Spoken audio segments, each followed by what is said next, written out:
नमस्कार, आप देख रहे हैं लाइव 24 न्यूज़। बिहार त्रिस्तरीय पंचायती राज चुनाव को लेकर के लगातार लाइव 24 न्यूज़ बड़ी पहल की हुई है कि ऐसे में पंचायत के त्रिस्तरीय चुनाव होना है और लगातार जो तस्वीरें आ रही थी, विकास पर जो दावा था वो कहीं ना कहीं मुद्दा बन गया कि विकास पर सब नेता सारे दल दावा कर रहे हैं कि विकास के नाम पर वोट मांगा जाएगा। मगर आज हम आपको फिर एक शख्सियत से मिलवा रहे हैं जो आज अपना नामांकन पर्चा दाखिल करेंगे और बहादुरगंज प्रखंड मुख्यालय में बैठे हुए हैं। नौशाद साहब है हमारे साथ, जो गांगी पंचायत से मुखिया प्रत्याशी के रूप में है। और जहां तक बात है विकास की, विकास क्या हुआ है और कैसे रहा, लगातार जो लाइव 24 न्यूज़ की जो तस्वीरें थी लगातार हमने पहुंचाया आपको। जल नल योजनाओं की सरकार की व्यवस्था क्या थी, उन चीज़ों को हमने लाया सामने। मगर व्यवस्था के नाम पर किस तरह से लूट हुई है, कहीं ना कहीं ये वही तस्वीरें हैं जो बिहार में सिर्फ विकास के नाम पर ढिंढोरा पीटा गया। चलिए नौशाद साहब से आपको मिलवाते हैं। आज अपना नामांकन का पर्चा दाखिल करेंगे। हजारों कार्यकर्ता के साथ यहाँ पे आए हुए हैं। आखिर एक तरफ आचार संहिता लगा हुआ है तो दूसरी तरफ उनके कार्यकर्ता जो है, जहाँ नामांकन का ऑफिस बनाया गया है और उनकी दूरी 200 मीटर के डिस्टेंस में सबको रोक लिया गया है। उनके साथ जो प्रवक्ता वगैरह हैं वो लोग बैठे हुए साथ में। चलिए नौशाद साहब से ही बात करते हैं, ये भीड़ कैसे आई या फिर ये भीड़ पैसों का तो नहीं है, ये कैसे आया। चलिए नौशाद साहब से ही बात मिलवाते हैं। नौशाद साहब, लाइव 24 न्यूज़ में आपका बहुत बहुत स्वागत है। सबसे पहले मैं न्यूज़ 24 को मुबारकबाद देता हूं कि आपने ये तलाशते हुए मुझे यहाँ तक पहुँच गए। मैं आपके माध्यम से गांगी पंचायत वासियों को तहे दिल से शुक्रिया अदा करता हूं। आज मैं गांगी पंचायत को गुलामी की जंजीर से आज़ाद करने के लिए मैं अपना नॉमिनेशन करने के लिए बहादुरगंज ब्लॉक आया हूँ। जितने सारी समस्याएं जटिल पड़ी हुई है, मैं चाहता हूं कि उस समस्या को समाधान करूं और पंचायत को आदर्श पंचायत बनाने के लिए मुझे जितना संघर्ष करना पड़ेगा मैं अपनी ज़िंदगी लगा दूंगा। नौशाद साहब, जिस तरह से पंचायत में आपकी व्यवस्था पर लगातार सवाल उठाया था, हमने दिखाया भी था कि कई ऐसे लोग अब जो है, आपकी जनता जो है पूरा आवाज़ बदल चुकी है। लोग कह रहे हैं कि नहीं सिर्फ अब जो है अब की बार सिर्फ नौशाद साहब ही हैं। और क्यों ऐसा आ गया, ये कौन सा लहर बन गया कि जो पूरा अब की बार नौशाद साहब, और भी तो चेहरे हैं। मेरे पंचायत में मुखिया इतना घोटाला किया है कि बच्चा बच्चा जान गया है कि इस मुखिया ने हर मामले में घोटाला किया है। जो मैं RTI लगा के इस अपने आप को दबंग कहलाता है। जनता में एक दहशत पैदा किया हुआ है, सिवाय नौशाद के उसको किसी से चीज़ का खौफ नहीं है।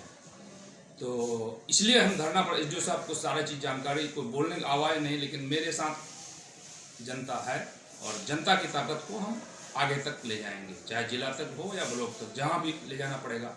जनता के हक के लिए मैं खड़ा रहूँगा। अच्छा, अब जहाँ तक पैक्स चेयरमैन की समस्या है, कई चीज़ें समस्या है जो आपके लिए बहुत ही दिक्कत है। और कई ऐसी चीज़ें हैं कि जो सड़क को लेकर के गुणवत्ता नहीं रही, जल नल योजनाओं की व्यवस्था ठीक नहीं है, उन पर कैसे खड़ा होता है। पंचायत में करोड़ों का फंड आता है। अगर एक मुखिया दिल से चाहे तो पंचायत को आदर्श पंचायत बनाने में ज़्यादा समय नहीं लगेगा। मैं क्योंकि इलाके का दौरा किया हूँ, गली कोचा तक घुमा हूँ, इसलिए इस पंचायत में जो तकलीफें हैं सारी नज़र आ रही है। मैंने कल कुछ मीडिया में डाला भी है कि लोग का नाला ना होने के कारण घर में पानी घुस रहा था। लोग मेरे पास वीडियो बनाकर भेज रहे थे। कल हमारे न्यूज़ चैनल ने भी इस खबर को चलाई थी, तो हमने न्यूज़ 24 के पास भी भेजा और उन्होंने इस न्यूज़ को चलाया, उसके लिए उनका भी शुक्रिया मैं। तो पंचायत का जो हाल है, शौचालय से लेकर नल जल योजना या इंदिरा आवास, सब में लूट मचाया गया है। अगर इस गांगी पंचायत की जनता ने सही समझदारी के साथ सही फैसला लिया तो मैं पंचायत से भ्रष्टाचार को मिटाऊंगा। जिस मामले में भी जरूरत पड़ी तो मैं सफाई के साथ हर काम को आगे। अच्छा, आपको पंचायत में एक पशु शेड देखने को नहीं मिला। पशु शेड भी सरकार दिया हुआ गरीब कल्याण अंतर्गत, आखिर वो सब चीज़ें नहीं पहुँच पाया, उनको क्या लाएंगे आप।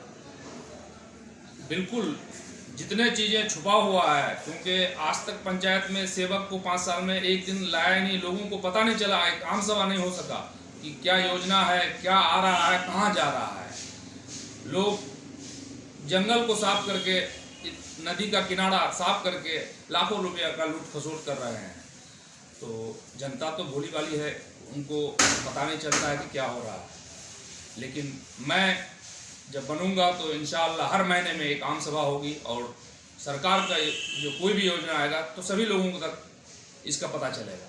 जनता दरबार को लेकर के क्या पहल होगी आपका? जैसे जनता दरबार लगाए तो बीडीओ साहब को बुलवा लिए, आम जनता के बीच में जो रास्ता है वो हो और जनता की समस्याओं को ज़्यादा से ज़्यादा निपटारा किया जाए, वैसा कुछ प्रोग्राम्स करेंगे या नहीं? बिल्कुल, मैं महीने में 2-4 जरूर आम सभा, वार्ड सभा, पहले वार्ड में वार्ड सभा करूँगा, पंचायत में पंचायत सभा करूँगा। जो जटिल समस्या है ये लोग कह रहे हैं कि नहीं अब जो है अब की बार सिर्फ नौशाद साहब ही हैं, और क्यों ऐसा आ गया? ये कौन सा लहर बन गया कि जो पूरा अब की बार नौशाद साहब और भी तो चेहरे हैं? मेरे पंचायत में मुखिया इतना घोटाला किया है कि बच्चा बच्चा जान गया है कि इस मुखिया ने हर मामले में घोटाला किया है। जो मैं RTI लगा के इस माध्यम से सारी जानकारी भी प्राप्त किया, लोगों तक भी इसको पहुंचाया, लोग समझे भी हैं। और मैं आज जो जन वितरण प्रणाली कोटा है उसमें 1 किलो माल अनाज काटा जाता था, मैं उसमें आवाज़ उठाया, उसमें बुलंद किया और लोगों का साथ मिला तो आज आधा किलो अनाज उसे कट रहा है। लेकिन मैं आज पर्चा दाखिल करने से पहले ये वादा करता हूँ गांगी जनता से कि मैं जब इस पंचायत को आप लोग मुझे मौका देंगे तो मैं 5 किलो अनाज फुल वितरण कराऊंगा। इसके लिए मुझे कुछ भी करना पड़ेगा तो मैं करूंगा। चाहे अगर डीलर गलत रास्ते पे चलेगा तो मैं सारे अवाम को लेकर SDO साहब के यहाँ धरना पे बैठ जाऊंगा, या तो मैं रिजाइनेशन करके आऊँगा या डीलर को सस्पेंड करा के आऊँगा। जनता के लिए मुझे जो करना पड़ेगा मैं तैयार हूँ, समाधान करूँगा। उसके बाद प्रायोरिटी धीरे धीरे जो जैसे आएगा मैं उसको करते हुए चलूँगा। और क्या पहल है? क्या अब तक मैनिफेस्टो क्या तैयार किया पंचायत के प्रति कि जो चाह रहे हैं कि पहले ये काम होगा, मैं जीतूंगा तो पहले ये काम करना है? मैं अगर इस पंचायत के लोगों ने मुझे मौका दिया तो मैं सबसे पहले जन वितरण प्रणाली को सुधारूंगा। उसके बाद नल जल योजना में जो भ्रष्टाचार हुआ है उसको उजागर करूंगा। शौचालय में जो घोटाला हुआ है मैं उसको उजागर करूंगा। जितनी सारी पेपर जरूरत पड़ेगी तो जनता के सामने लाऊंगा, और बाकी जो नहीं हुआ है मैं उसके लिए पूरी प्रयास ईमानदारी के साथ आगे बढ़ाऊंगा। चलिए नौशाद साहब, कीमती समय देने के लिए धन्यवाद। मैं न्यूज़ 24 को भी दिल से मुबारकबाद, और गांगी पंचायत से फिर मैं उन्हें आग्रह करूंगा कि आप दिल की आवाज़ से वोट दें, ना कि पैसे में बिक कर या लोगों के बहकाव में आकर। आप अपना कीमती वोट सच्चे और अच्छे को चुने, जो पंचायत को बिकने नहीं दे, झुकने नहीं दे, रुकने नहीं दे। ये थे नौशाद साहब, इनका कहना है कि पंचायत में विकास पर बात होगी और विकास पर ही चलेंगे। सच मानिए, लाइव 24 न्यूज़ की भी एक बड़ी पहल है। अगर आप सहमत हैं तो ज़रूर सहयोग करिए। हमारी पहल यही है, 5 साल में नेता बदलिए तब विकास होगा। विकास होगा तो आपको क्षेत्र में विकासवास दिखेगा। तो पहल कीजिए, अपने वोटों को समझिए, अपनी वोट की कीमत को मत पहल कीजिए। आप अपने पैसे पे मत दौड़िए, आप अपने वोट की कीमतों को देखिए, बच्चों का भविष्य को देखिए, तब जाकर आपका क्षेत्र का विकास होगा। विकास के साथ साथ उन्नति होगी, क्षेत्र डेवलप होगा। कैमरा पर्सन लाइव 24 न्यूज़ के लिए कैमरा पर्सन सुरक्षा के साथ मैं संवाददाता मिन्हा साहब।